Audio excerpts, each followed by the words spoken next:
नमस्ते हिंदुस्तान। आज मैं आपको महात्मा बुद्ध के अंतिम शब्द सुनाने जा रहा हूँ। वे लिखते हैं कि अब मानो न मानो मैं बुद्ध बोल रहा हूँ।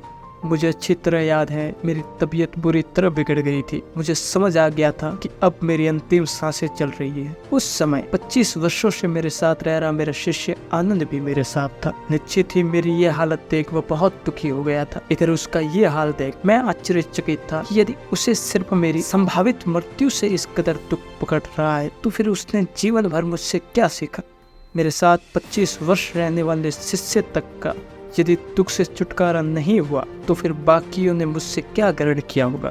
और वजह यह भी कि अभी मैं इस आश्चर्य से बाहर आया भी नहीं था कि आनंद ने मुझे दूसरे आश्चर्य में डाल दिया। उसने मुझसे पूछा कि मुझे ऐसा सत्य दीजिए कि मेरा हमेशा के लिए उद्धार हो जाए।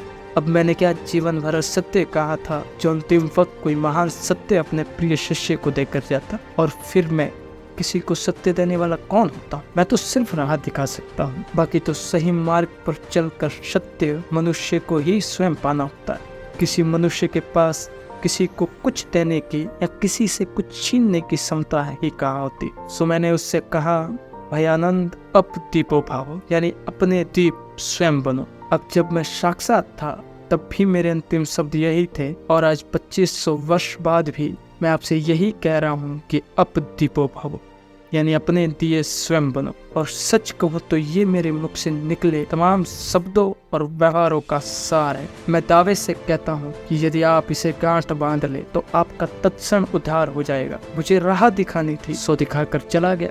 अब उस राह पर चलकर अपना सत्य आपको पाना है।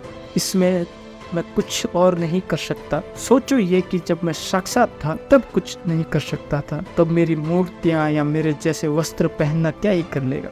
सो इन सब नौटंकियों से छूटो और स्वयं को भ्रम में डालने से बचो। सीधे सीधे मेरे बताए मार्ग पर चलकर अपने जीवन का सत्य खोजने में लग जाओ। विश्वास जानो कि अपने द्वारा अपना उद्धार करने के अलावा तुम्हारे पास अन्य कोई मार्ग नहीं है। आपको अपना दीप बनकर अपने को रोशन स्वयं ही करना पड़ेगा। धन्यवाद।